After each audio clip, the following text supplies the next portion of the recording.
Assalamualaikum, selamat sore. Ada satu hal di salah satu postingan salah satu YouTuber, tapi nggak tahu ya, kok saya lihat nggak ada postingannya. Tapi saya udah baca. Itu soal sepenting apa toh orang bermain YouTube itu mengelurakan politik kebangsaan dan nasab. Sepenting apa dan lebih penting yang mana? Kalau menurut saya sama-sama pentingnya, tetapi ada tetapinya. Khususnya politik kebangsaan itu sampai saat ini, bahkan kemarin saat hajatan Pilpres itu, bisa dibilang apa ya? Ada sebagian oknum-oknum yang memanfaatkan itu hanya untuk mencari jabatan, itu ada. Untuk mencari segala hal lah, itu ada. Ibaratnya tuh perjuangan itu 50% sudah teracuni orang-orang yang punya ambisi tertentu. Walau banyak juga dari teman-teman yang masih murni, itu banyak. Tapi yang murni ini bisa dibilang grade-nya itu menengah ke bawah lah. Kalau yang di atas itu grade-nya tuh sudah wah, kelasnya udah kelas menteri, komisaris, sudah seperti itu. Ya memang itu lumrah. Lumrahnya gimana? Di dalam perjuangan itu pasti ada orang-orang yang berusaha itu ngiri atau ngenan atau nyamping atau apalah, banyak istilah itu ada. Bahkan kalau bisa dipelihara politik kebangsaan yang seperti apa, kalau sampai saat ini yang paling ramai bisa dibilang itu apa ya? Propaganda anti HTI, anti FPI, anti intoleran, anti radikalisme. Ini kan banyak jenisnya. Tapi ada keterkaitan satu sama lain. Tapi nggak semuanya juga. Tapi ada juga ya itu tadi, oknum-oknum yang berusaha mencari keuntungan. Ada juga di salah satu buku. Misalkan orang itu menjabat, punya jabatan baru, dan jabatan baru ini untuk dinaikkan levelnya, maka dia harus membuat gebrakan. Itu ada.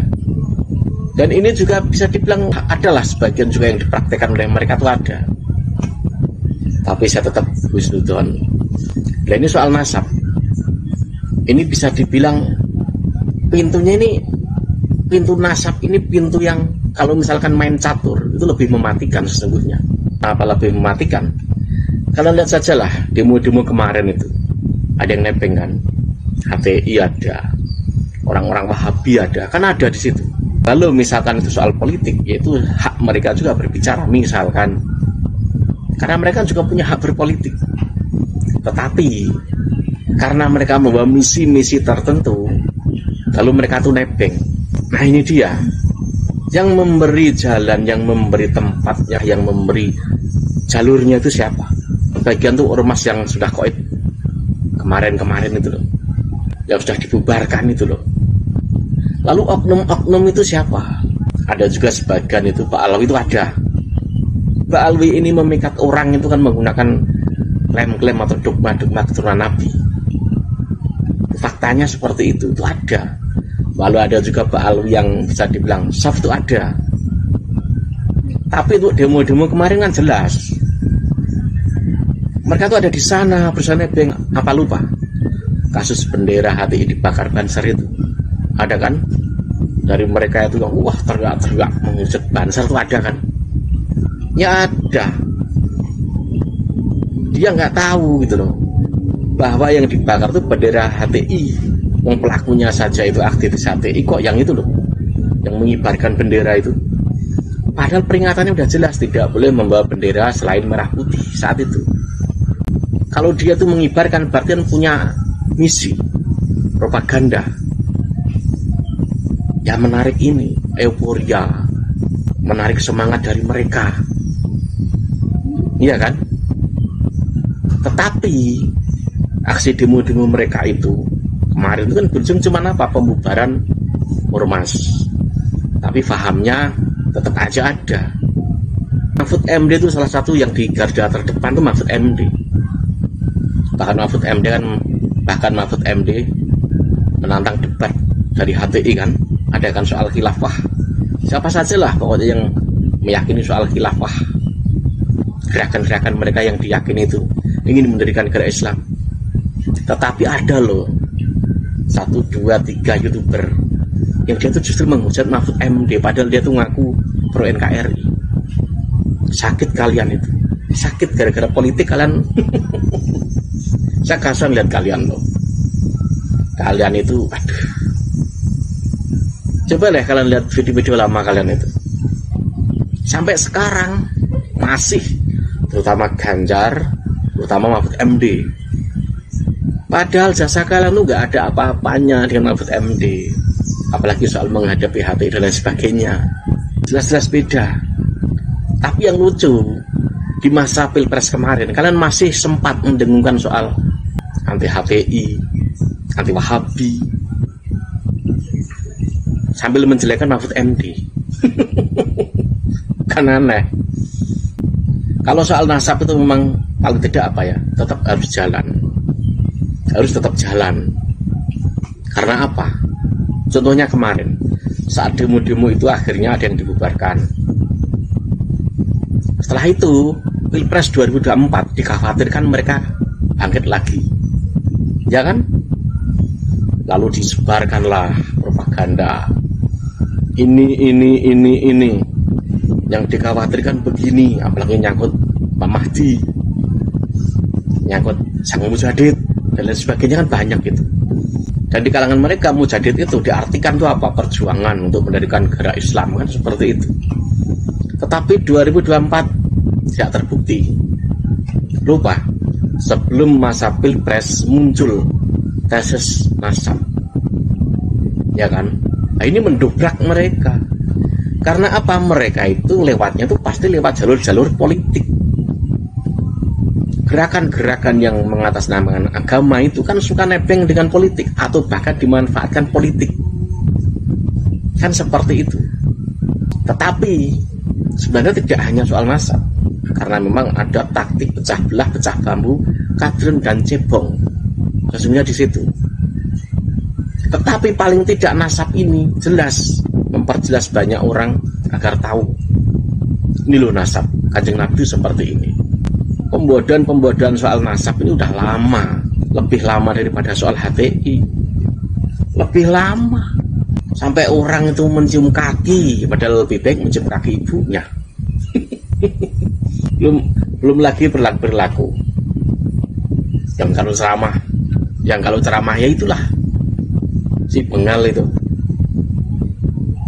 ya putra Nabi sambil dawir mencari uang. Udah di penjara aja juga nyuruh anak buahnya suruh dawir itu. Ya enak di penjara, ada yang datang store uang. Gak malu ya. Ya betah kalau nggak ada yang nyetorin tetap datang ke penjara. Itu juga berkat apa? Propaganda, berkat cuci otak, dogma soal nasab.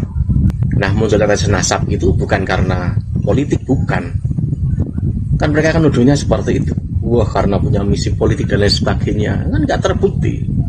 Itu muncul memang udah kehendaknya Allah, udah kehendaknya Tuhan. Tidak disengaja loh itu. Muncul saja gitu loh. Lalu sesungguhnya tesisnya lama, tapi keangkatnya ini mendekati Pilpres. Padahal itu juga tidak ada yang merencana. Padahal itu juga tidak ada yang merencanakan. Muncul saja, jalan saja gitu. Akhirnya oknum-oknum Pak Alawi nggak laku kan. Apalagi misalkan mau aksi-aksi di lapangan, udah nggak laku lagi pakai dogma-dogma seperti itu. Baratnya apa? Jalan pintu skakmat. Dengan orang-orang yang aktif di jalanan itu sepi, maka Wahabi, gerakan-gerakannya HTI ini yang mati. Mereka itu tidak bisa hidup jika tidak ada jalan politik, jika tidak ada lahan yang subur untuk ditempati mereka. Ya ujung-ujungnya apa? Paling cuma di pemikiran, mentok di kampus. Dari dulu ya seperti itu kok di kampus. Atau di tempat-tempat tertentu ya seperti itu saja. Jadi soal nasab ini sebenarnya lebih masuk lagi, apalagi nyangkut sejarah. Ini bisa dilarikan kemana-mana loh soal nasab ini. Bisa, ke politik juga bisa sesungguhnya. Tetapi ya tidak dilarikan ke situ. Jalan skakmatnya itu lebih kuat. daripada hanya sekedar propaganda atau membubarkan. Karena apa? Jalur nasab ini kan pasti nanti nyerempetnya kemana? Ke Wali Songo. Kalau ke Wali Songo kemana lagi? Ke jati diri bangsa, ke Nusantara, kan seperti itu. Sedangkan paham-paham seperti HTI, Wahabi itu, ini bukan jalur jalannya orang Nusantara dari dulu, bukan. Makanya jalur nasab ini lebih penting, lebih banyak apa celah, lebih banyak apa pintu skakmatnya. Kalau yang ada sampai sekarang masih menggelorakan propaganda anti HTI, ya biarin aja mereka itu. Toh dari dulu ya segitu-segitu saja. Pemikiran dengan gerakan ini kan beda. Demo ini lebih mendekatkan gerakan toh. Demo-demo kemarin tuh. Tapi kalau dari sisi pemikiran, ya sah-sah saja itu otaknya mereka kok. Ya kan? Masa kita larang? Bagaimana kita melarang otaknya mereka cara berpikir? Ya mungkin yang masih getol itu, yang lucu-lucu itu loh, yang memucat Mahfud MD, tapi ngaku pro NKRI, ketahuan itu. Kalian tuh tendensinya tuh hanya apa? Jadi jongosnya oligarki gitu loh.